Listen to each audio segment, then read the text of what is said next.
Alors, l'intelligence artificielle dans le domaine du design. Ouais, c'est vrai, l'intelligence artificielle fait l'objet de beaucoup de débats en ce moment. Beaucoup sont pour, beaucoup sont contre. D'autres ont peur que l'intelligence artificielle vienne les remplacer.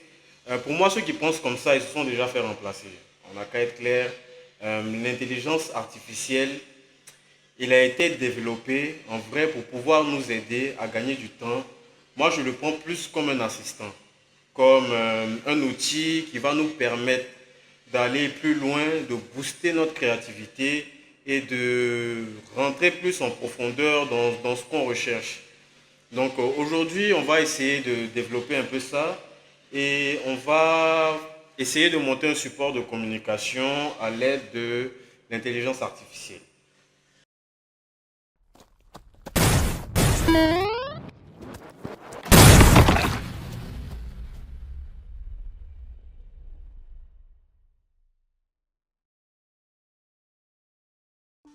Je suis Sidibé Mamadi, designer graphique chez On Designer Concept, On DC. Et j'ai travaillé sur plusieurs projets, notamment le branding de bus pour la COCAN lors de la CAN 2024. On a travaillé aussi pour la modélisation, le design d'espace de l'intérieur pour Givenchy. Ils ouvraient leur showroom, à ITC. On a travaillé aussi sur la conception de logos, Doué notamment. Euh, voilà, plein d'autres choses, on ne va pas tout citer. Mais aujourd'hui, on est là pour s'attaquer à un support de communication et on va utiliser l'intelligence artificielle pour créer notre visuel. On va notamment utiliser les outils comme Adobe Photoshop, Adobe Illustrator et des sites qui permettent de générer des images. Donc c'est parti, on se lance maintenant.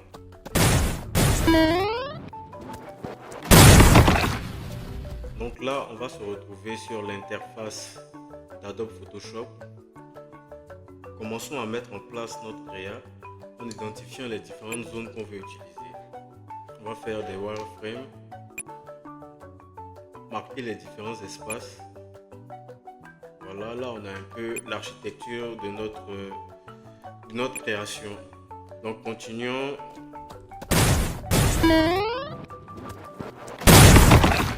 Donc maintenant on va générer une image. Il y a plusieurs moteurs, il y a plusieurs générateurs d'images comme Midjourney, Bing. Là on utilise Adobe Firefly. Il fonctionne un peu tous de la même manière avec le système de prompt. Donc tu vas devoir rédiger de façon assez précise ce que tu recherches. Là, on cherche un designer africain, un mot de dessin cartoon, la couleur de son t-shirt, ce qu'il a porté, comment il est positionné. On peut donner, plus tu donnes de détails, plus le résultat va se rapprocher de ce que tu recherches. Donc là, il nous a généré déjà quelques propositions. On va voir. Je pense que celui-là, il est pas mal.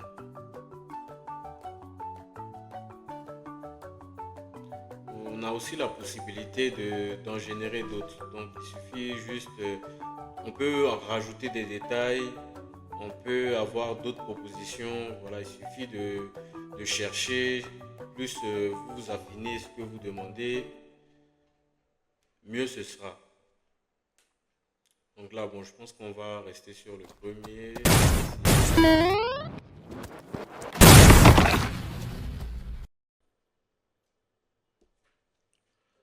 Ok, passons maintenant au traitement de l'image.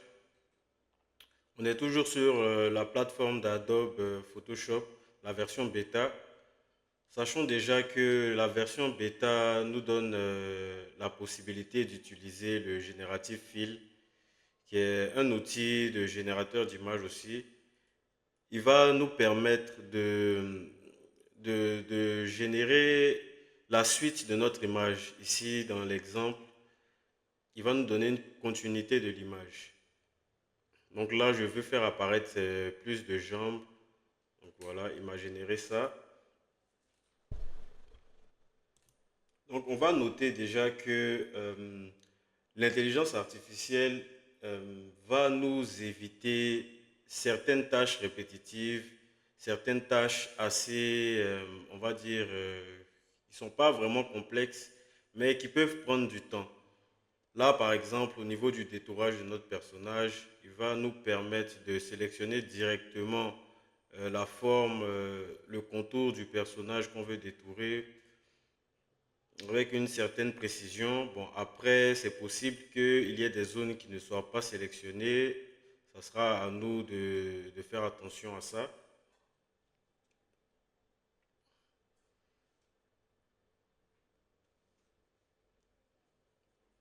On essaie d'ajuster tout ce qui est... Là, je vérifie s'il y a des zones qui n'ont pas été prises en compte.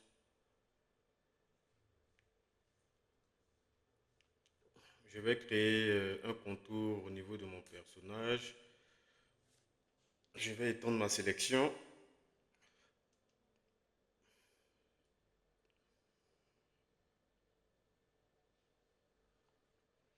On va dire aussi que l'intelligence artificielle va nous permettre d'améliorer notre productivité.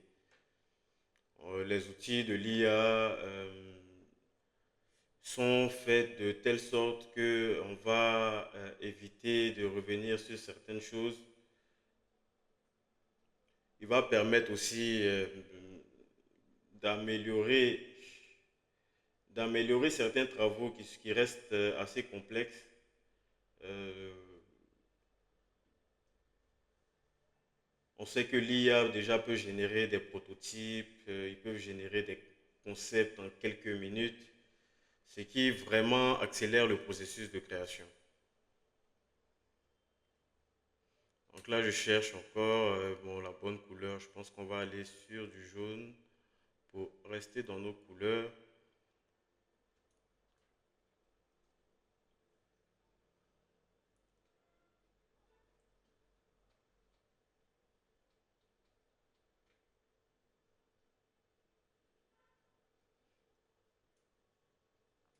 Donc là, j'ai toujours des imperfections. Je vais essayer de nettoyer.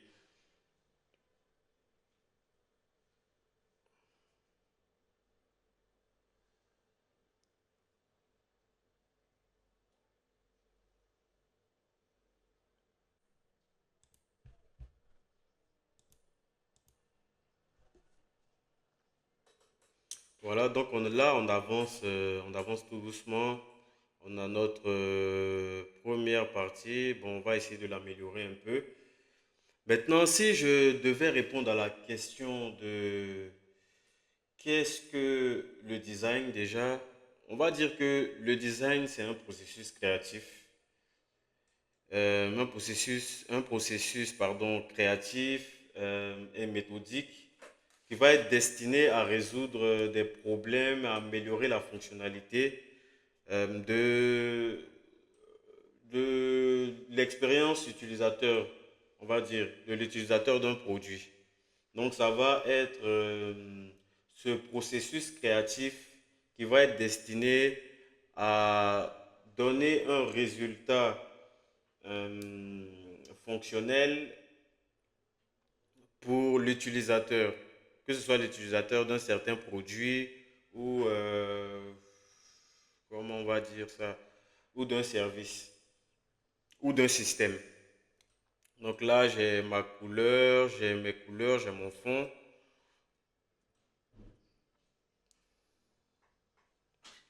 Ok, je vais fusionner ma forme.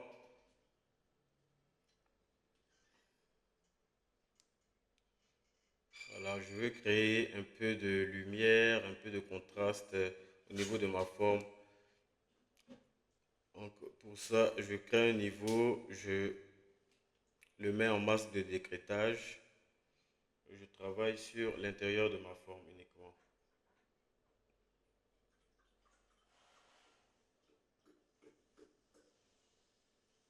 Voilà ce qui est encore pratique avec le génératif fill. Je peux facilement récupérer si j'ai une coupe, si j'ai quelque chose qui est mal placé, que je veux modifier. Là, il va me proposer encore des formes pour compléter mon image.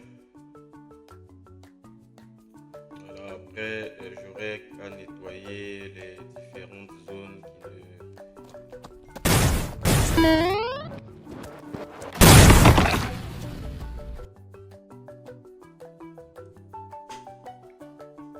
Donc là, maintenant, on va passer de Photoshop à Illustrator. Illustrator, lui, il va nous permettre de créer du graphisme vectoriel. Donc le graphisme vectoriel, il ne fonctionne pas comme le système de Photoshop, lui qui va plutôt être du bitmap, c'est-à-dire il va être basé sur des pixels. Là, on va travailler avec des vecteurs. Donc les vecteurs, la différence avec les pixels, c'est qu'ils fonctionnent, on va dire qu'ils fonctionnent avec un système de calcul. Donc ça va être des calculs mathématiques qui vont nous permettre d'agrandir ou bien de diminuer à l'infini sans jamais perdre de qualité. Donc là, j'ai mon texte qui est vectorisé. Je vais pouvoir le transformer à ma guise. Essayer de faire une forme un peu originale.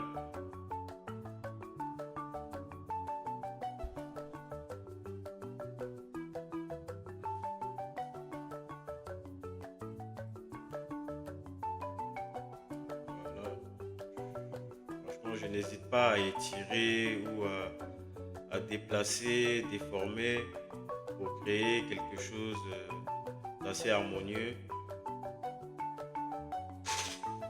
Pour moi, c'est ça qui fait vraiment la puissance d'Illustrator. C'est vraiment un outil indispensable pour un designer graphique. Parce il va m'offrir une gamme complète de fonctionnalités pour créer des éléments vectoriels de vraiment bonne qualité.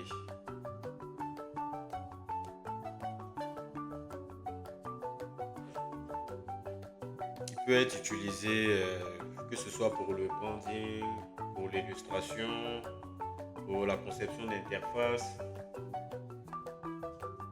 L'Illustrator fournit assez d'outils nécessaires pour transformer des idées créatives. Donc là, j'ai mon titre, l'IA, le futur du design. Mais je trouve que bon, ça manque de couleur. Je vais essayer de revoir ça.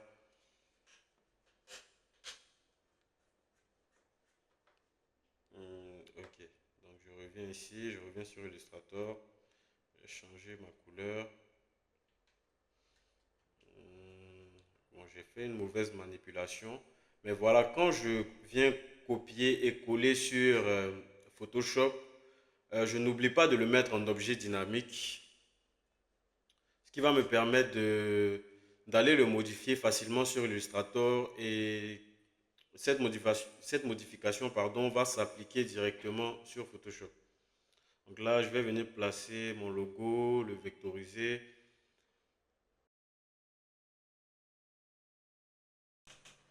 Donc maintenant, je vais rajouter des icônes, d'autres icônes.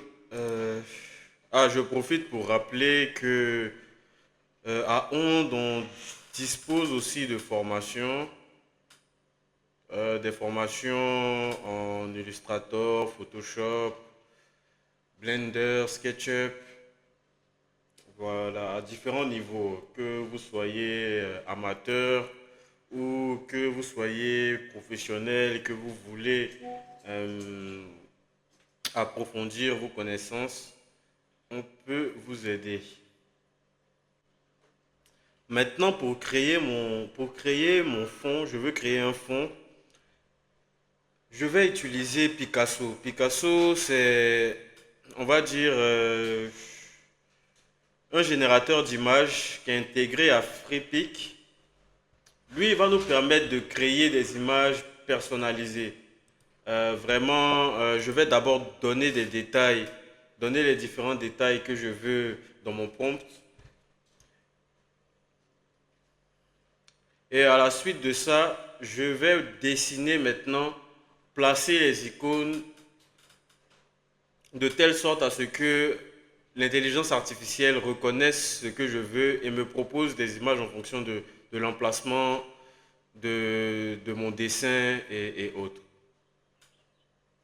Donc c'est vraiment une fonctionnalité qui est très intéressante, que ce soit dans le domaine de l'architecture, du design d'intérieur ou de la modélisation. Si je viens sur Picasso, que je dessine par exemple une chaise et que moi dans mon prompt je précise que je veux que cette chaise soit comme ci, comme ça, il va me générer cela. Donc là, on veut être dans l'espace avec des étoiles, avec des couleurs assez lumineuses.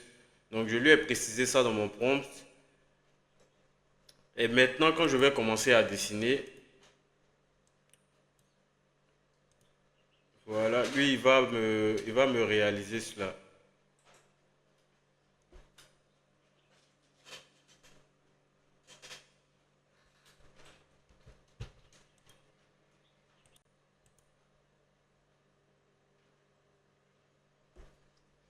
Donc, en vrai, on va dire que l'intelligence artificielle va donner une accessibilité accrue à ceux qui sont, aux personnes, par exemple, qui n'ont pas de formation formelle en design.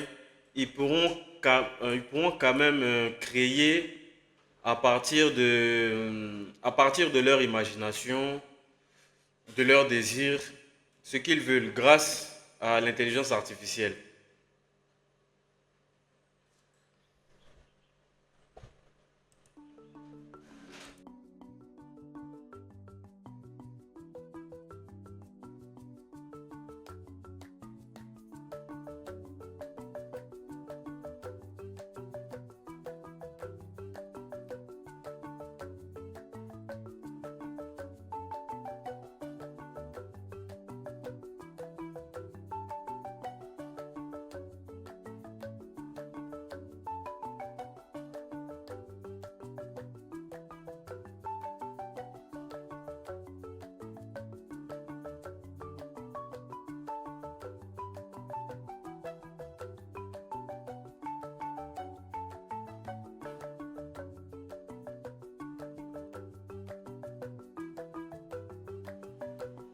Donc on peut voir ici que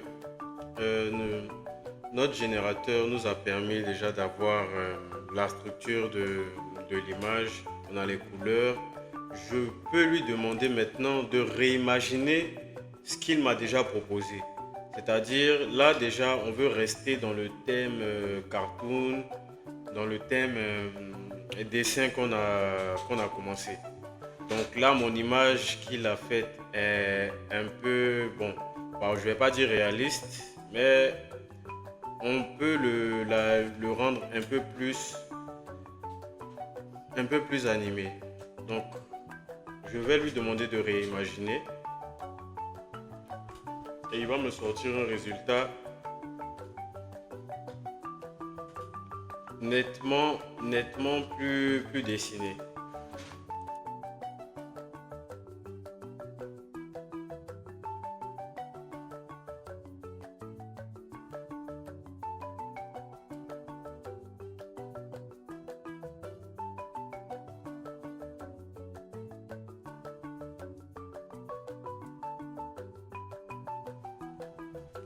Donc pour terminer tout ça, on va essayer d'assembler le tout, de jouer avec les couleurs, de bien faire ressortir ce qu'on veut faire ressortir, nettoyer notre image. Donc comme je le disais depuis le début, il ne va pas suffire de générer une image pour, pour faire un design. Donc ça va être l'ensemble de certaines techniques, l'ensemble de certaines compétences mises bout à bout qui vont nous permettre de réaliser notre visuel. Donc en somme, je dirais que l'intelligence artificielle, oui, moi je suis pour. Il nous permet de gagner beaucoup de temps. Il nous permet de se projeter plus facilement. Il nous permet de réaliser certains trucs qui sont assez complexes de façon plus naturelle. Et ce n'est pas censé nous déplaire. Voilà, c'est censé nous faire gagner en productivité. Assemblé à vos connaissances et à vos techniques, vous pourrez aller encore plus loin, perfectionner encore ce que vous faites et voilà. Donc, moi, je ne vais pas le prendre comme un outil qui va pouvoir nous remplacer du jour au lendemain. Non, je dirais que c'est un outil qui va nous accompagner dans notre processus de création, qui va nous permettre d'aller beaucoup plus loin.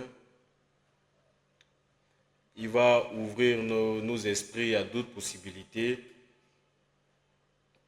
Donc, moi, je le mets comment dire ça, dans mon CV, on va dire. Je préfère le rajouter à mon CV comme quelqu'un qui maîtrise l'intelligence artificielle, plutôt comme quelqu'un qui va être passif à cet événement majeur du 21e siècle, on va dire.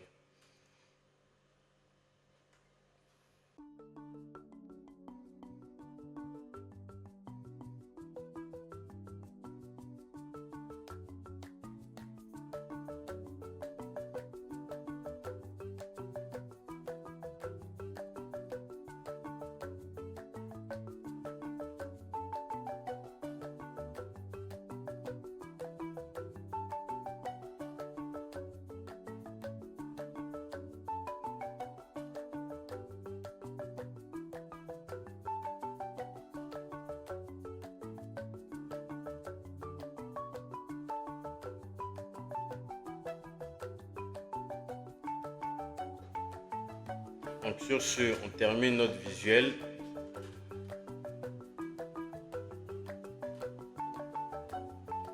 On règle les détails, voilà, niveau de luminosité, couleur.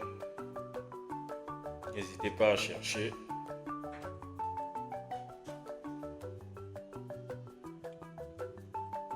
Et c'est top, c'est top.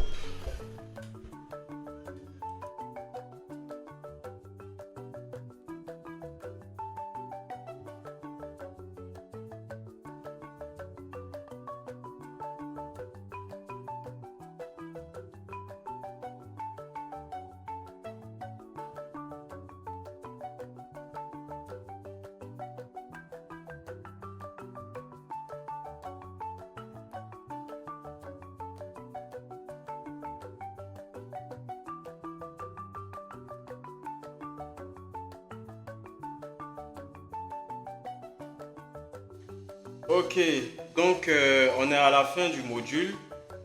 Bon, vous voyez, hein, c'est un peu comme ça que on l'utilise l'IA. Il y a beaucoup d'autres fonctionnalités. On pourra peut-être aller plus en profondeur. Dites-nous dans les commentaires si vous aimez ce type de format-là. N'oubliez pas de partager, bien sûr, liker. Donc voilà, nous on donne des formations. On donne des formations en design graphique, en design d'intérieur, en architecture et voilà, plein d'autres. Tout ce qui va concerner le design, on est là pour répondre à vos besoins. Donc, comme vous le savez, notre slogan, laissez-vous emporter dans un voyage créatif. Donc, on se dit à très bientôt. Vous pourrez nous suivre et puis, ciao, ciao.